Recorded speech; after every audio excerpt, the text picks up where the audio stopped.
দর্শক, আপনাদের সবাইকে স্বাগত আনোয়ার ইস্পাত এই সময়। সঙ্গে আছি আমি এস এম আকাশ। আপনারা জানেন যে শারদীয় দুর্গা পুজোর সময় কুমিল্লার একটি পূজা মণ্ডপের ঘটনাকে কেন্দ্র করে দেশের বিভিন্ন স্থানে যে হিন্দু সম্প্রদায়ের উপর হামলা হয়েছে, বাড়িঘর এবং ব্যবসা প্রতিষ্ঠানে ভাঙচুর হয়েছে এবং পূজা মণ্ডপ ভাঙচুর হয়েছে, কোথাও কোথাও অগ্নিসংযোগ করা হয়েছে, যা খুবই উদ্বেগজনক এবং বেদনাদায়ক। বাংলাদেশ সম্প্রীতির বাংলাদেশ, সেখানে এই ধরনের ঘটনা কোনোভাবেই কাম্য নয়। আমরা ধিক্কার জানাই সেই সব দুর্বৃত্তদের যারা এই হামলা চালিয়েছে এবং তাদের অচিরেই বিচারের আওতায় আনা হোক, এই দাবি আমাদের সবার। আমরা আলোচনা করব আজ এই ঘটনা কিভাবে ঘটতে পারলো এবং এই ঘটনা যাতে না ঘটে, সম্প্রীতির বাংলাদেশ যাতে বজায় থাকে, সেই বিষয়টা আমরা আলোচনায় নিয়ে আসবো। আমাদের সাথে অতিথি হিসেবে দুজন আছেন। স্টুডিওতে আমাদের সাথে রয়েছেন ডক্টর সৈয়দ আনোয়ার হোসেন, বঙ্গবন্ধু চেয়ার অধ্যাপক, বিউপি, এবং আমার সাথে অনলাইনে যুক্ত হয়েছেন অজয় দাশগুপ্ত, সিনিয়র সাংবাদিক। অজয় দাশগুপ্ত, আপনাকে দিয়ে শুরু করি। আপনি যদি একটু বলেন যে কারা কি উদ্দেশ্যে এই ঘটনা ঘটিয়েছে বলে আপনার মনে হয়? আপনারা যে দুজন, আমার সম্মানিত অধ্যাপক ডক্টর সৈয়দ আনোয়ার হোসেন, তাকে শারদীয় শুভেচ্ছা, সশ্রদ্ধ প্রণাম জানাচ্ছি। এই এনটিভির যারা আছেন দর্শক শ্রোতা সবাইকে শারদীয় শুভেচ্ছা জানাচ্ছি। আমি একেবারেই নিজের অভিজ্ঞতা একটা বলবো যে আমি 8ই অক্টোবর থেকে আজকে 17ই অক্টোবর এই পুরো সময়টা আমি বরিশালের গৈলাতে ছিলাম। আমার এই এলাকাটা জীবনানন্দ দাশের মা, আমার বাড়ি কুসুম কুমারী দাস একই বাড়ি আর কি। এবং এই গ্রামে ঢাকা বিশ্ববিদ্যালয়ের এক সময়ের অধ্যাপক আমাদের আনোয়ার হোসেন সাহেব চিনবেন, অমিয় দাশগুপ্ত, তার বাড়ি সেখানে। মৈত্রী দেবী, তার বাড়ি সেখানে। তার বাবা মা কবীন্দ্র কলেজ ছিল, যেখানে 1900 সালে MA সমপরিমাণ সংস্কৃতে ডিগ্রি দেওয়া। এরকম একটা এলাকায় আমি ছিলাম। শারদীয় দুর্গাপূজা উপলক্ষে যে অভিজ্ঞতা করার কথা আমরা গত কয়েকদিন ধরে শুনছি বা আপনিও যেগুলো শুরুতে বললেন, আমার এলাকায় অভিজ্ঞতাটা ভিন্ন ছিল। আমাদের নিজেদের বাড়িতে দুর্গাপূজা হয়।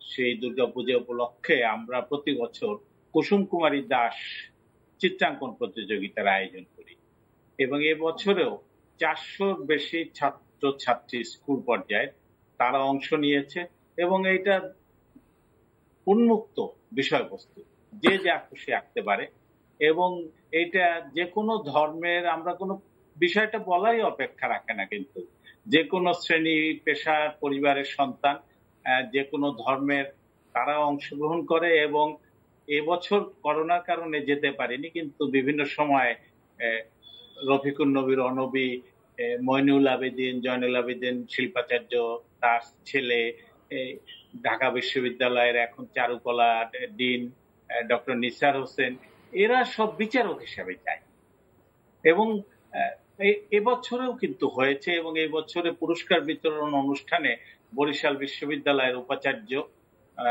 তিনি প্রধান অতিথি ছিলেন, থানার ওসি ছিলেন, তারপরে সরোয়ার সাহেব উপজেলা নির্বাহী কর্মকর্তা ছিলেন। তার মানে অজয় দাশগুপ্ত, তার মানে আপনার ওই এলাকায় এটা সম্প্রীতির সাথে এর আগে যতবার হয়েছে আমাদের মানে বাংলাদেশ যেটা আমরা দেখি, ওই এলাকায় শান্তিপূর্ণ ভাবে হয়েছে সেটা বলছেন, কিন্তু কোথাও কোথাও যে অশান্তি হয়েছে, এটা কারা ঘটিয়েছে, কি উদ্দেশ্যে ঘটিয়েছে বলে আপনার মনে হয়? এবং সেই প্রসঙ্গটাই আমি বলছি। দেখেন, আমি বাড়িতে থাকার সময় কিন্তু ওয়াইফাই ব্যবহার করে বা মোবাইল ডাটা ব্যবহার করে এমনকি টেলিভিশনের কয়েকটি অনুষ্ঠানে অংশ নিয়েছি, বিশ্ববিদ্যালয়ের ক্লাস করেছি অনলাইনে। এই সময়টায় এই তথ্য প্রযুক্তির এই যে অপব্যবহার, সেইটা কিন্তু এই যে সুব্যবহার, সেইটা যেমন দেখেছি। সারাক্ষণ আমি বাংলাদেশের সঙ্গে, গোটা দেশের সঙ্গে আমার গ্রামের বাড়িতে বসে যুক্ত ছিলাম এবং একই সঙ্গে কিন্তু এই তথ্য প্রযুক্তির ভয়ঙ্কর রকমের অগ্রহণযোগ্য ধরনের অপব্যবহার আমরা দেখেছি। নানা গুজব এই অনলাইন ইন্টারনেট ওপেন করলেই শুনতে হয়েছে। টেলিভিশনে হয়তো কিছুটা সতর্ক ছিল, সংযত ছিল বা পত্রিকা, কিন্তু ফেসবুক বা ইউটিউব এগুলোর কোনো একটি ঘটনা, আজকাল হয় কি একটি ছোট জায়গায় একটি অনিয়মের ঘটনা ঘটলে, একটি অশান্তির ঘটনা ঘটলে যখন কোটি লোক কেন শত কোটি লোক শুনে, তখন কিন্তু তার মনে হয় যে এইটা সর্বত্র। আজকে যেমন একটি ফেসবুকে একটু আগেই আমি দেখছিলাম, ফেনীতে শব্দটি ব্যবহার করেছে, দেখেন, ফেনীতে হিন্দু মুসলিম দাঙ্গা চলছে। বাস্তবের ঘটনা সেটা আমরা জানি যেটা ছিল না। আমি এনটিভিকেও ধন্যবাদ জানাই যে দেখেন যে ঘটনা ডক্টর আনোয়ার হোসেন 1964 সালে দেখেছেন জানুয়ারি মাসে, তখন যখন উস্কানি ছিল এবং ঢাকায় হিন্দুদের রক্ষা করতে গিয়ে আমির আলী প্রাণ দিয়েছেন, কিন্তু ঢাকায় 50-এর দাঙ্গায় বরিশালে মুসলিম চেয়ারম্যান প্রাণ দিয়েছেন হিন্দু এলাকা এটা রক্ষা করার জন্য। এইটা কিন্তু আমরা দেখেছি। কয়েকদিন আগে আমরা অমর্ত্য সেনের একটি সাক্ষাৎ, তার বইয়ের একটি অংশ দেখেছি, তার জীবন দর্শনটা কিভাবে তিনি ওয়ারি এলাকায় তিনি দেখেছেন যে একজন মুসলিম তার বাড়ির সামনে পড়ে আছে এবং সে কাজের সন্ধানে বেরিয়েছিল, কাজ তো পায়নি, প্রাণ চলে গেছে, অথচ প্রাণ বাঁচাতে তিনি কাজের জন্য বেরিয়েছিলেন। এই দেশটা কিন্তু আমাদের এই যে যারা আজকে এই তথ্য প্রযুক্তির এত অভাবনীয় অগ্রগতি সেইটাকে ব্যবহার করছে, সেইটা একটা দিক। আর একটা হচ্ছে দুষ্ট লোক, অসাধু লোক, এগুলো সমাজে থাকে, সব ধর্মের মধ্যে থাকে। দুঃখজনক হচ্ছে এখন বাংলাদেশে যেমন এক ধরনের ধর্মীয় উন্মাদনা দেখছি, ভারতে আর এক ধরনের দেখছি, যুক্তরাষ্ট্রে এমনকি একেবারে যে সভ্যতার চূড়ান্ত আমরা বলি অর্থনীতির অগ্রগতি, সেইখানে আর এক ধরনের উন্মাদনা দেখছি।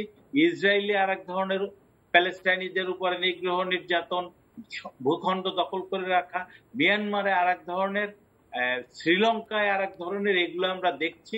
আমি আশা করব যে সব ধরনের আজকে এই বিজয়ের পরবর্তী সময় যে আলোচনাটা চলছে, মানব জাতির সার্বিকভাবে শুভবুদ্ধির উদয় হবে। সবাই শুধু কেবল সংযম না, অগ্রগতির জন্য কিন্তু এই ধরনের সংঘাতে কোনো দেশ অগ্রগতি লাভ করতে পারেনি।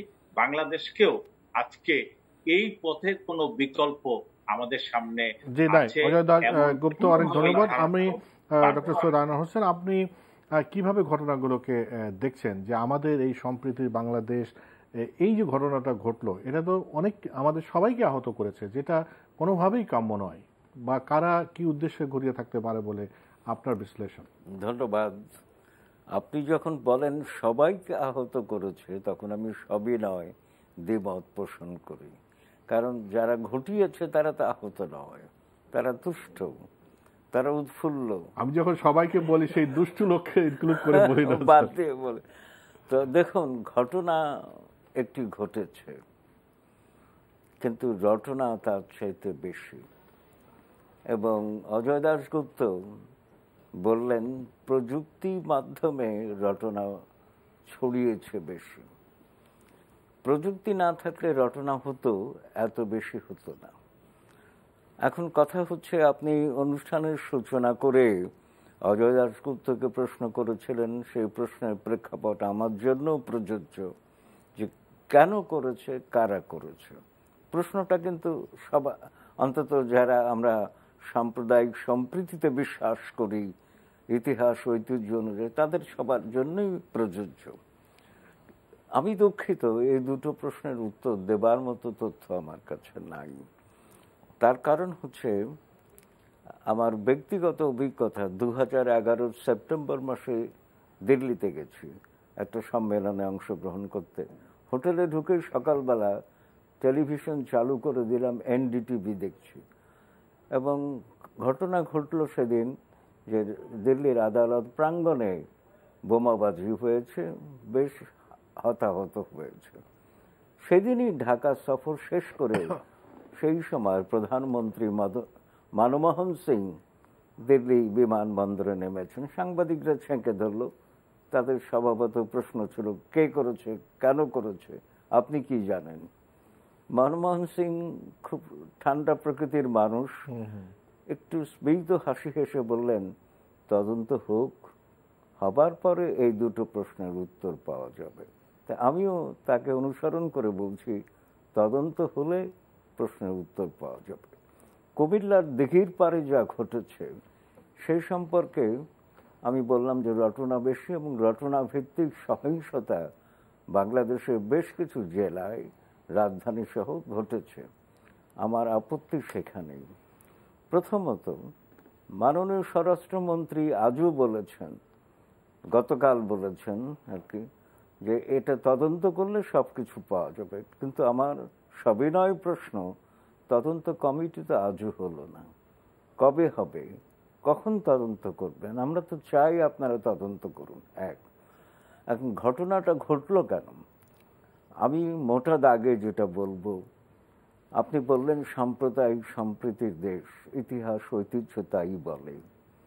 কিন্তু ব্রিটিশ উপনিবেশ আমলে আর পাকিস্তানি আমলে সাম্প্রদায়িক শান্তি বিনষ্টের অনেক উদ্যোগ নেওয়া হয়েছিল। মনে আছে 1964 দাঙ্গার কথা। সব পত্রপত্রিকায়, যতগুলো পত্রিকা ছিল ইংরেজি বাংলা, অভিন্ন সম্পাদকীয় লিখেছিল প্রতিবাদ করে পাকিস্তানিদের লাগানো দাঙ্গায় আদমজি জুট মেলে। এবং ইত্তেফাকের যে প্রথম পাতায় শীর্ষ খবরের শিরোনাম ছিল, আমার এখনো মনে আছে, পূর্ব পাকিস্তান রুখিয়া দাঁড়াও। সেই ধরনের কিছু গণমাধ্যমে এখন দেখছি না আমি, সেটা আমার মানসিক অশান্তির কারণ। হওয়াটা উচিত ছিল। লেখাজোখা অনেক হচ্ছে। আচ্ছা, এখন কথা হচ্ছে সাম্প্রদায়িক সম্প্রীতি ইদানিংকালে কিছুটা বিনষ্ট হয়েছে, এটা স্বীকার করতে হবে সত্যের খাতিরে। নইলে রামু, ব্রাহ্মণবাড়িয়া, নাসিরনগর, গোবিন্দগঞ্জ, সাঁওতাল এলাকা অসংখ্য ঘটনা ঘটেছে। তো এখন এই ঘটনা ঘটে গেল ঠিকই, কিন্তু ঘটনা তো তদন্ত হলো না, বিচারও হয়নি, যার ফলে একই অপরাধ বারবার ঘটছে। সরকারের কাছে আমার স্বনির্বন্ধ অনুরোধ থাকবে, এবার তো মাননীয় প্রধানমন্ত্রী পর্যন্ত মুখ খুলেছেন যে আমরা অপরাধীকে ছাড় দেব না, ধর্ম, গোত্র, বর্ণ নির্বিশেষে সেটি যেন হয়, এই আশাটি আমি ধরে রাখতে চাই। আরেকটি কথা হচ্ছে, অন্তত আমার অনুমান ভিত্তিক কথা, যে আমাদের হিন্দু সম্প্রদায় আমাদের স্বাধীনতার পরপর যে আনুপাতিক হার ছিল তার চেয়ে অনেক কমে গেছে। কেন কমেছে সেই ইতিহাসে যাব না, সেটা বাংলাদেশের ত্রুটি। বঙ্গবন্ধু 1973-এ বাদশাহ ফয়সালকে বলেছিলেন, যখন ফয়সাল উত্তর প্রশ্ন করলেন যে আপনার দেশের নামটি ইসলামিক নাম হলো না কেন, সবাই তো মুসলমান। বঙ্গবন্ধু বললেন, আমার দেশের হিন্দু, বৌদ্ধ, খ্রিস্টান, মুসলমান সবাই মিলে যুদ্ধ করে দেশকে স্বাধীন করেছে, সেই জন্য আমি এই দেশের নাম এভাবে রেখেছি। বঙ্গবন্ধু সঠিক উত্তর দিয়েছিলেন। কিন্তু কথা হচ্ছে সাম্প্রদায়িক সম্প্রীতি বিনষ্ট হয় কেন? জি স্যার, এইখানে একটা মৌলিক প্রশ্ন। অজয় দাস গুপ্ত, আপনি এই যে ডক্টর আনোয়ার হোসেন বলেছেন একটা উদাহরণ দিয়ে, যে কোনো ঘটনা যদি ঘটে, বিশেষ করে এই ধরনের স্পর্শকাতর ঘটনা যখন ঘটে, তা তো তদন্ত হওয়া দরকার। যদিও তদন্ত কমিটি এখনো হয়নি, হবে অবশ্যই আমরা আশা করি। তদন্তের পর আসলে বলা যাবে যে আসলে কারা এটা করিয়েছে। কিন্তু আমরা দেখি তো ভিন্ন ঘটনা, দুটো দল একে অপরকে দোষারোপ করে অঙ্ক কষতে থাকে যে এখান থেকে কার কতটুকু রাজনৈতিক ফায়দা আসলো। ঘটনার থেকে দেখা যায় যে রাজনৈতিক হিসাব নিকাশটা বেশি হয়। এটাকে আপনি কিভাবে দেখবেন, যে যেটা হয়তো বিদেশি ষড়যন্ত্রের কথা কেউ বলছে যে যারা শান্তি নষ্ট করতে চায় এরা, দেশের স্বাধীনতা যারা চায় না এরকম। কিন্তু এই যে দোষারোপ করা, ঘটনার থেকে দোষারোপের দিকে যাওয়া, সেটাকে আপনি কিভাবে বিশ্লেষণ করবেন? ধন্যবাদ। এই সঠিক জায়গাটায় মাননীয় উপস্থাপক আপনি গিয়েছেন। কারা এই দেশে এই সাম্প্রদায়িক অশান্তি বলতে আমরা যেটাকে এখন দেখছি বাংলাদেশে বা 40-এর দশকে দেখেছি, 50-এর দশকে দেখেছি।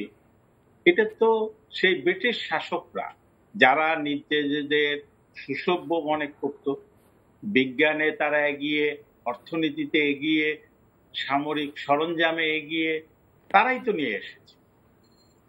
আমরা তো, আমাদের এই অঞ্চলের মানুষ তো এইটা করেন, এইটা কিন্তু তাদের রাজনৈতিক স্বার্থে এবং যদি অন্যভাবে বলেন ঔপনিবেশিক অর্থনৈতিক স্বার্থে এই দেশকে শোষণ করার জন্য বিভাজনের নীতি, যেটাকে ফ্রেজ হিসাবেই বলা হয়েছে ডিভাইড অ্যান্ড রুল, ভাগ করো, শাসন করো, শোষণ করো, তারাই তো নিয়ে এসেছে। এই দেশে তো মোগলরা শাসন করেছে শত শত বছর ধরে।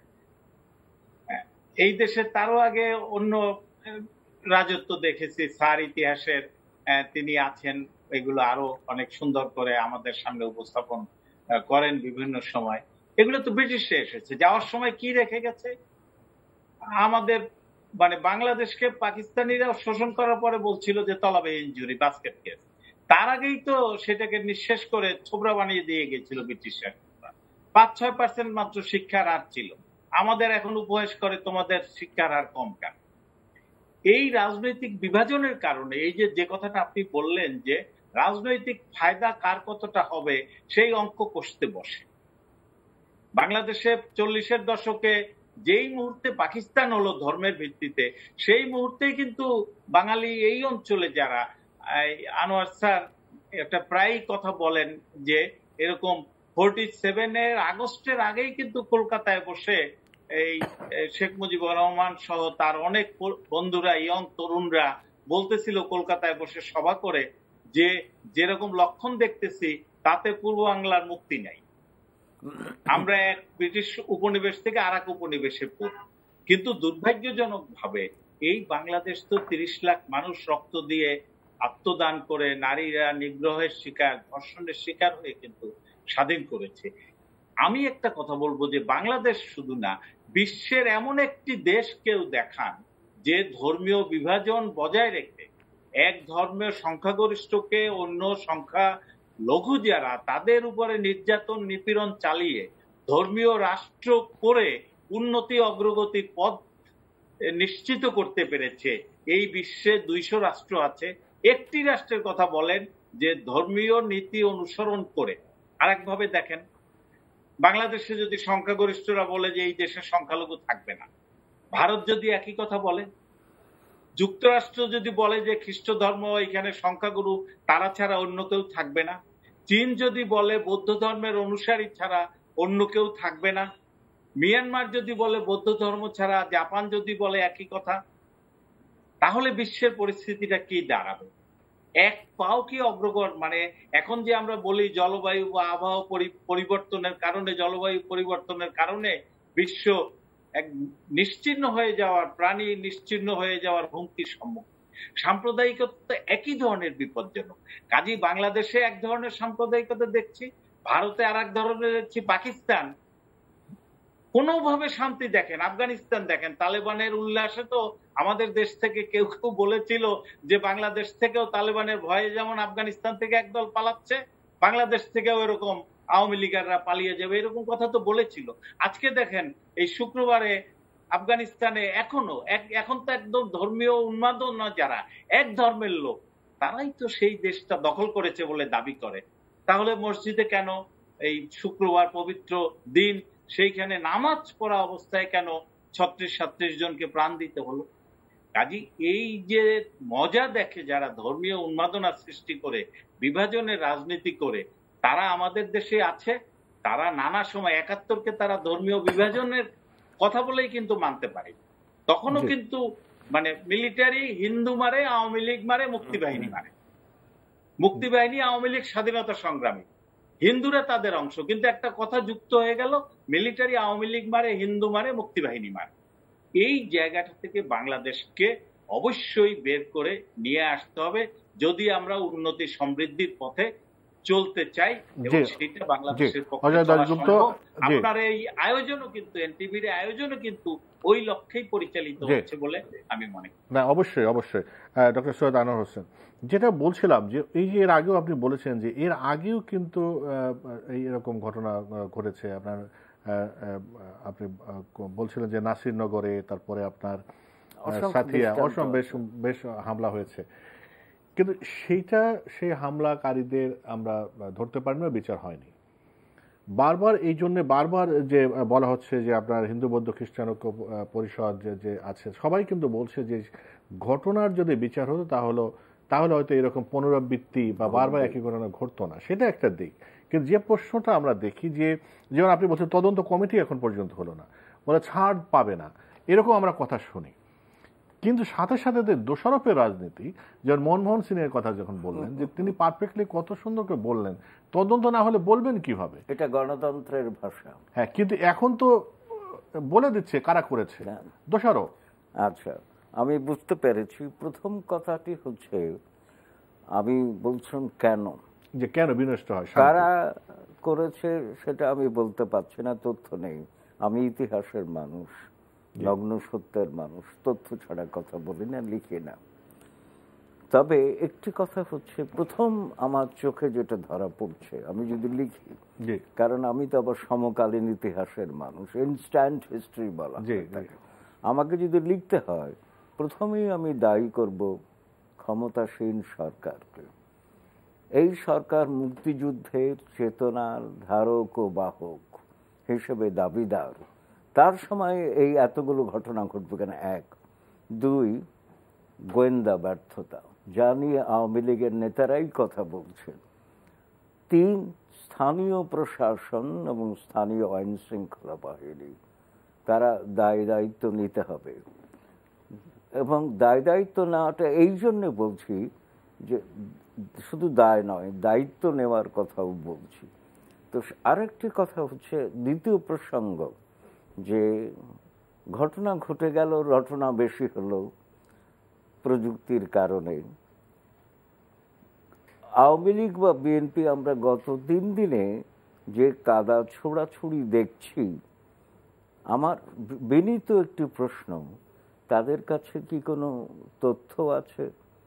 অকাট্য কোনো তথ্য আছে? আমার কাছে তো নাই। আমি তো আতিপাতিক করে খুঁজছি তথ্য পাওয়ার জন্য, পাচ্ছি না। তথ্যহীন বায়বীয় বক্তব্য দিয়ে রাজনৈতিক পরিবেশকে বিষিয়ে তোলবার কোনো অধিকার তাদের নেই। আমার সংবিধানের 1 নম্বর ধারায় বলা হচ্ছে জনগণ রাষ্ট্রের মালিক, মন্ত্রী আমলা কেউ মালিক নয়। তো সেই জায়গায় কেন হবে? 3 নম্বর কথা, সাগররুনি হত্যাকাণ্ডের প্রতিবেদন 81 বার পিছিয়েছে। তখনও সেই সময় স্বরাষ্ট্রমন্ত্রী অ্যাডভোকেট সাগরা খাতুন বলেছিল 24 ঘন্টার মধ্যে অপরাধী শনাক্ত হবে এবং তাদেরকে ধরা হবে। আজকে 81 বার পিছিয়েছে। মাননীয় প্রধানমন্ত্রী বলছেন যখন কাউকে ছাড় দেওয়া হবে না, সে কথাটা বাস্তবায়িত হোক, সেটা আমি চাই। শেষ কথাটি হচ্ছে, এর পরের কথাটি আমার যেটা, যে এদেশ তো সংখ্যা গুরু হচ্ছে মুসলমান, সংখ্যায় বেশি। সংখ্যাগুরু সংখ্যালঘিষ্ঠ এই শব্দ দুটো অগণতান্ত্রিক, আমি পছন্দ করি না। সংখ্যায় খুবই সামান্য হিন্দু সম্প্রদায়, তাদের ঘর বাড়ি ভিটে মাটি এখানে আছে, তারা কেন অন্যদিকে যাবেন? তো এখন কথা হচ্ছে, যখন তাদের সবচেয়ে বড় ধর্মীয় উৎসব দুর্গাপূজা চলছে, তখন তারা এমন কাজটি করবার কোনো সাহস পাবে না, এটা আমার অনুমান। কারণ যারা সংখ্যায় কম, তাদের একটা মানসিকতা আছে, সেই মানসিকতায় তাদের সাহস যোগাবে না এই কাজটি করবে। কেন করলো, কারা করলো, কাজে এই প্রশ্নটি আসে। আচ্ছা, এখন সংখ্যায় যারা বেশি, তারা কিন্তু সহিংসতা ঘটাচ্ছে। কি করছে? হিন্দুর প্রতিমা লাঞ্ছিত হয়েছে, বাড়িঘর পুড়িয়েছে, বসত বাড়ি আর ব্যবসা প্রতিষ্ঠান আঘাত করেছে, ইসকনের একজন সদস্যও মারা গেছেন। এটি মুসলমান সম্প্রদায়ের জন্যে আমার কাছে মনে হয় অত্যন্ত লজ্জাকর, আত্ম অপমাননাকর। এই জন্যে যে মুসলমান তো তাদের ধর্মগ্রন্থ পবিত্র কোরআন এবং নবী করিম সাল্লাল্লাহু আলাইহি ওয়াসাল্লামের হাদিসকে অনুসরণ করবে, করে কাজ করবে। তো ইসলাম ধর্মে দেখুন সূরা আনআম 6 নম্বর সূরা 108 নম্বর আয়াতে আল্লাহ বলছেন, তোমরা ওদের দেব দেবীকে গালি দিও না। আঘাত করার কথা বলছেন না, গালি দিতেও নিষেধ করেছেন। তাহলে ওরা তোমাদের আল্লাহকেও গালি দেবে। তো আঘাত যদি করে তাহলে কি করবে? তো সেই জন্য আল্লাহর নির্দেশ সূরা হজ 22 নম্বর সূরার 40 নম্বর আয়াতে আল্লাহ বলছেন, আমি ইচ্ছা না করলে পৃথিবীতে মঠ, মন্দির, মসজিদ, গির্জা কিছুই থাকতো না। তাহলে ব্যাখ্যাটি হচ্ছে এই যে ধর্মভিন্নতা স্রষ্টার সৃষ্টি, একে অপরকে শ্রদ্ধা করতে হবে, সম্মান করতে হবে, গ্রহণ করতে হবে। প্রার্থনার বিভিন্ন পথ পদ্ধতি আছে, সবার লক্ষ্য তো এক, স্রষ্টার সান্নিধ্য পাওয়া। হযরত আলী রাদিয়াল্লাহু তাআলা আনহু একদিন মাগরিবের নামাজের পরে বাগদাদের রাস্তায় হাঁটছেন, সঙ্গে কিছু সাহাবী ছিলেন। একজন সাহাবী গির্জায় প্রার্থনা হচ্ছে সেদিকে লক্ষ্য করে বললেন, ওরা তো কাফির। হযরত আলী রোষ কষায়িত ভাবে বললেন, যারা প্রার্থনা করে তারা কাফির না। কাফির আরবি শব্দ মানে অবিশ্বাসী। তো ইসলাম ধর্ম সূরা মায়দার 32 আয়াতে বলা হচ্ছে, কেউ যদি বিচারিক পদ্ধতি ছাড়া কাউকে অন্যায়ভাবে হত্যা করে, সে যেন গোটা মানব জাতিকে হত্যা করার অপরাধ করল। তো এত কিছু কথা ইসলামের নির্দেশ আছে, আরো অসংখ্য আছে, সব বলতে পারবে। তারপরে এই রটনা ভিত্তিক সহিংসতা কেন হয় বাংলাদেশে, এই দায়িত্ব অবশ্যই সরকারকে নিতে হবে। অজয় দাস গুপ্ত, আপনার বক্তব্যের শুরুতে যেটা বলছিলেন, আমি যেখানে বাড়ি আমার দেখে যে এক পাশে আমরা থাকি, আর এক পাশে হিন্দু সম্প্রদায় আছে। আমরা খুবই ছোটবেলায় আমরা দেখেছি মিলেমিশে থাকি, এবং পূজার সময় আমরা তো সন্ধ্যার সময় কান পেতে থাকতাম যে কখন ঢাকের বাড়ি পড়বে, আমরা আরতি দেখতে যাব, তারপরে সেই নৈবেদ্য খাওয়া, যে নাড়ু মুরগি এইগুলো খাওয়া, এবং এরপর লক্ষ্মী পূজা হয়, যেটা আমি নিজে দেখেছি। লক্ষ্মী পূজার যে প্রতিমা, সেগুলো আর যে ইয়ের বাড়ি থেকে, যে কারিগর, যে তার বাড়ি থেকে নিয়ে আসা, মন্দির পর্যন্ত নিয়ে আসা, আমি কিন্তু সেটা কাঁধে করে হিন্দু ভাইদের সাথে, বন্ধুদের সাথে কাঁধে করে নিয়ে এসেছি। তখন কিন্তু এই যে একটা সম্প্রীতি, এবং এটা নিয়ে কেউ কখনো প্রশ্ন করে নাই। আমরা কিন্তু সবাই মিলে এই উৎসবটা ইয়ে করেছি, উৎসবের সাথে যোগ দিয়েছি। আপনি শুধু বলছিলেন যে এরকম আপনার এলাকায় এরকম আছে, কিন্তু এই রকম সুন্দর পরিবেশ কিভাবে বিনষ্ট হয় বা হওয়ার মতো পরিবেশ তৈরি হয়? এটা আবার বলবো যে আলোচনা আমরা বলেছি যে রাজনীতি হওয়া উচিত রাজনীতির এজেন্ডায়। আপনি অর্থনীতির কথা বলবেন, আপনি কিভাবে দেশ পরিচালনা করবেন, আপনার শিক্ষানীতি কি হবে, স্বাস্থ্যনীতি কি হবে, করোনা কি করে মোকাবেলা করবেন, ডেঙ্গু কি করে মোকাবেলা করবেন, আপনার মাছের উৎপাদন কি করে, দেশীয় মাছ, ইলিশের, এগুলো হওয়া উচিত। এবং এটা কে ভালো পরিকল্পনা নেবে সেটা হওয়া উচিত রাজনীতি। কিন্তু দুর্ভাগ্যজনক ভাবে কখনো কখনো আমরা দেখি সাম্প্রদায়িক বিষবাষ্প ছড়িয়ে, মানুষকে ধর্মীয় সুশ্রী দিয়ে আপনি কুমিল্লার ঘটনা ব্যবহার করছে, আপনি বাংলাদেশের স্বাধীনতা 50 সুবর্ণ জয়ন্তীর উৎসব অনুষ্ঠান, সেইটা ভণ্ডুল করার জন্য ধর্ম নিয়ে আসছে। আওয়ামী লীগ এখন ক্ষমতায়, পার্লামেন্ট তাদের নিয়ন্ত্রণে, উপজেলা পরিষদ তাদের নিয়ন্ত্রণে, ইউনিয়ন পরিষদ বেশিরভাগ প্রায় সবটাই তাদের নিয়ন্ত্রণে, পৌরসভাগুলো তাদের নিয়ন্ত্রণে, জেলা পরিষদ তাদের নিয়ন্ত্রণে। তারা বলা যায় যে রাজনৈতিকভাবে নিরঙ্কুশ কর্তৃত্বের অধিকারী। কুমিল্লায় যে ঘটনা ঘটেছে, কুমিল্লা আওয়ামী লীগের অনেক বড় বড় নেতা নিজেদের শক্তি প্রদর্শনের জন্য হাজার হাজার মোটরসাইকেল বহন নিয়ে বের হন। তাহলে আমি যাকেই ধরে নেই, তাকে যারা ব্লেম করছে যে ওরা করেছে, রাজনৈতিক প্রতিপক্ষ করেছে, তাদেরকে তো আপনারাই বলছেন যে তারা রাজনৈতিকভাবে সংখ্যালঘু, তারা রাজনৈতিকভাবে ক্ষমতা হারিয়েছে, তারা রাষ্ট্র ক্ষমতায় নেই, রাজনীতিতেও অপ্রাসঙ্গিক হয়ে পড়ছে। তাহলে কিংবা ধর্মীয় সন্ত্রাসী গোষ্ঠী, ধর্মের নামে যারা মানুষে বিভেদ সৃষ্টি করতে চায়, হেট ক্যাম্পিং করে, ঘৃণা ছড়ায়, সেই শক্তিকে মোকাবেলা করার মতো রাজনৈতিক কর্তৃত্ব, ক্ষমতা, প্রশাসন এবং আইন শৃঙ্খলা বাহিনী তো বর্তমান ক্ষমতাসীন এবং বিশেষ করে আওয়ামী লীগ তার রয়েছে। তারা কেন এই সময়টাকে ব্যবহার করলো না? তারা জানে পূজার আগে কিন্তু স্বরাষ্ট্রমন্ত্রী বলেছেন, পুলিশের আইজিপি বলেছেন যে সবকিছু কোনো গোলমাল হবে না।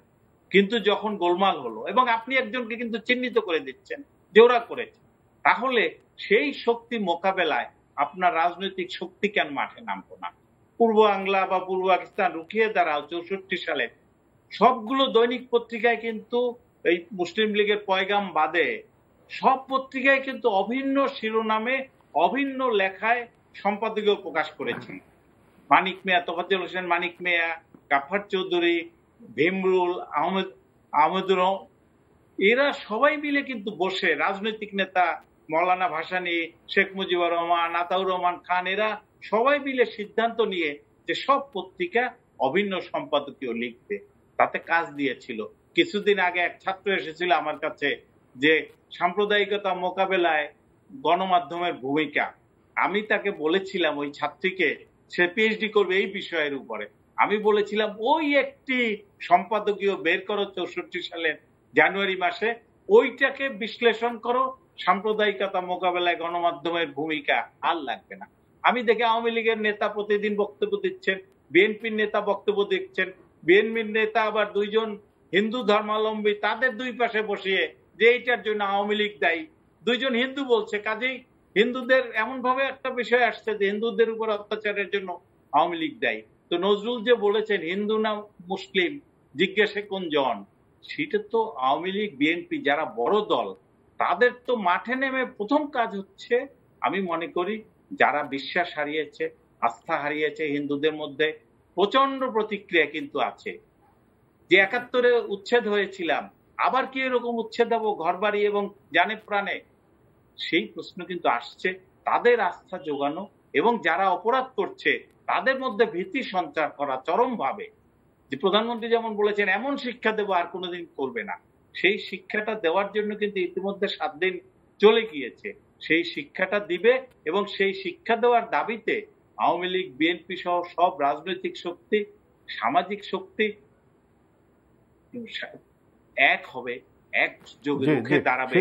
ওই পূর্ব বাংলা যেমন রুখিয়ে দাঁড়াও, একইভাবে বাংলাদেশ রুখিয়ে দাঁড়াও, সেই প্রত্যাশা আমি করি। অবশ্যই অবশ্যই, অনেক ভালো বলেছেন ডক্টর সৈয়দ আনোয়ার হোসেন। যেটা অজয় দাশগুপ্ত বললেন যে আওয়ামী লীগের যে মানে সর্বময় ক্ষমতা এখন আছে, এই যে ধরেন বিজিবি মাঠে নামিয়ে দিল বা পুলিশকে বলল, কিন্তু জনগণ, যেমন আপনি সংখ্যালঘু বা সংখ্যাগুরু নাই বলি, কিন্তু তাদের যে রাজনৈতিক শক্তি আছে এবং সাধারণ জনগণকে সম্পৃক্ত যদি করা যেত, তাহলে এই যে মুষ্টিমেয় যারা দুর্বৃত্ত, তাদের কাছে এই বড় রাজনৈতিক শক্তি কিভাবে হেরে যায়?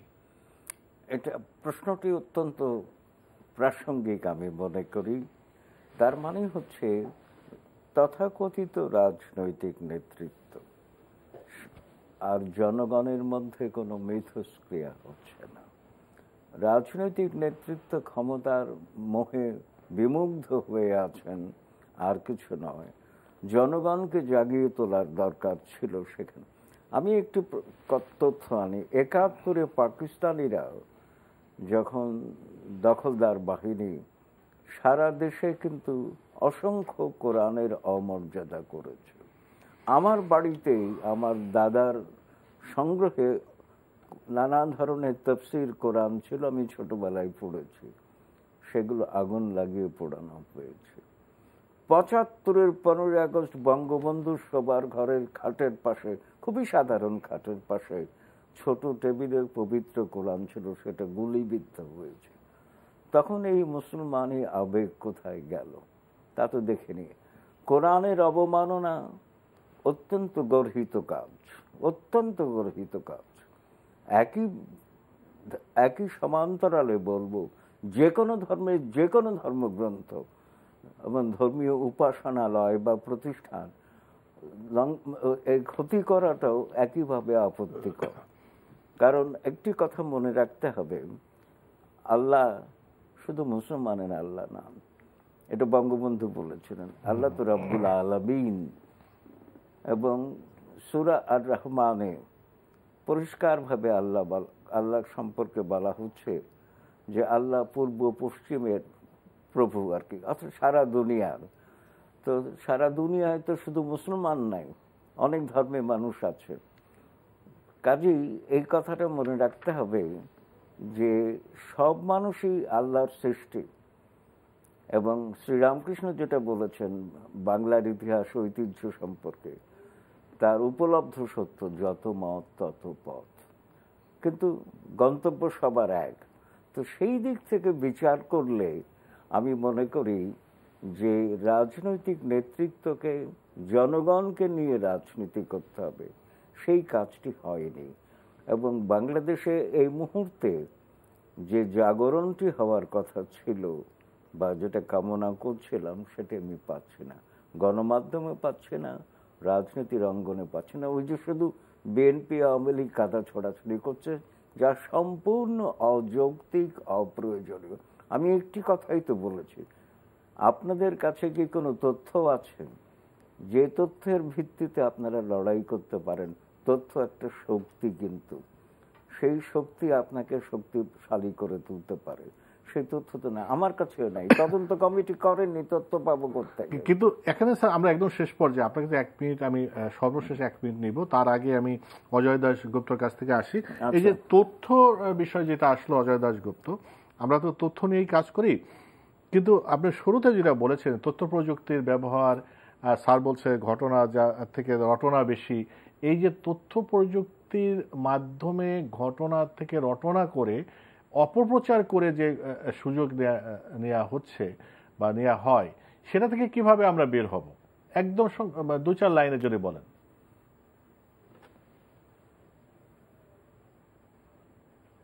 আমরা পরীক্ষার জন্য পড়েছি দুঃসংবাদ দ্রুত ধায়।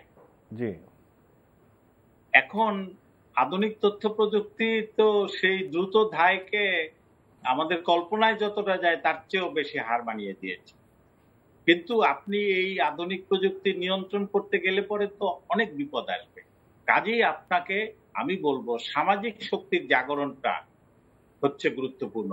আপনি একটা জায়গায় 500 জন জড়ো হলো বা 100 জন জড়ো হয়ে একটা অত্যাচার, অনাচার, অনিয়ম ঘটাতে যাচ্ছে, সেইটা আইন শৃঙ্খলা বাহিনী এসে নিয়ন্ত্রণের আগে যদি ওইখানে রাজনৈতিক শক্তি, সামাজিক শক্তি একত্র হয়, তাহলে কিন্তু তারা এটা ছড়াতে পারবে না। আর একটা হচ্ছে এই যে আধুনিক তথ্য প্রযুক্তি ব্যবহার করে, এই হেড ক্যাম্পিং বন্ধ হোক, এই তথ্য প্রযুক্তি ব্যবহার করে এইটা সেন্সর করার জন্য কিন্তু এই যে যারা আন্তর্জাতিকভাবে এই ব্যবসা নিয়ন্ত্রণ করে তাদেরও উদ্যোগী হওয়া উচিত বলে, এবং এই দাবিটা কিন্তু অনেকদিন ধরেই আছে। জি, অনেক ধন্যবাদ অজয় দাশগুপ্ত। জি, অনেক ধন্যবাদ। বুঝতে পেরেছি ডক্টর আনোয়ার হোসেন 1 মিনিটের মধ্যে যে এই ঘটনা যাতে রটনায় পরিণত না হয় এবং ছড়িয়ে না যেতে পারে, প্রকৃত তথ্য যেন মানুষের কাছে আসে, তথ্য শক্তিশালী। কিন্তু আমরা এখন দেখছি যে কুতথ্য তো অন্যরকম ভাবে শক্তিশালী হচ্ছে, নেতিবাচক ভাবে।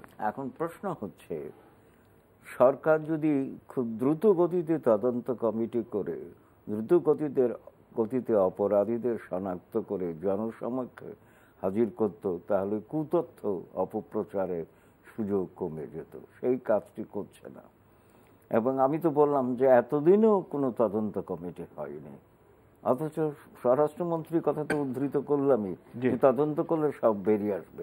তো তদন্ত করছেন না কেন? তদন্ত চাই অনতিবিলম্বে, তদন্ত হোক, বিচার হোক, শাস্তি হোক, দৃষ্টান্তমূলক শাস্তি, যার কথা মাননীয় প্রধানমন্ত্রী বলেছেন। আমরা সেই এই কথায় আমরা আস্থা রাখি। ডক্টর সৈয়দ আনোয়ার হোসেন, অজয় দাশগুপ্ত, প্রিয় দর্শক, আপনাদেরকে অনেক ধন্যবাদ আমাদের সঙ্গে থাকার জন্য। মাননীয় প্রধানমন্ত্রী যেটা বলেছেন সেটাই আমরা আস্থা রাখি। শুধু অন্যান্য মন্ত্রী এবং আওয়ামী লীগের বা সরকারের অন্যান্যরা যা বলছে শুধু কথার কথা নয়, আমরা এই যে সম্প্রীতির বাংলাদেশ, এই বাংলাদেশের চেহারাটা আমরা আরো উজ্জ্বল দেখতে চাই। এই সব অন্ধকারের মানুষ যাতে বিজয়ী না হতে পারে সেইটা আমরা চাই, এবং এর জন্য তদন্ত এবং যারা দুষ্কৃতকারী, দুর্বৃত্ত, তাদেরকে আইনের আওতায় আনতেই হবে। শুধু রাজনৈতিক অঙ্ক কষে কার কতটুকু লাভ হলো সেটা না করে আসল কাজটা করতে হবে, সেই প্রত্যাশা রাখি। ভালো থাকবেন।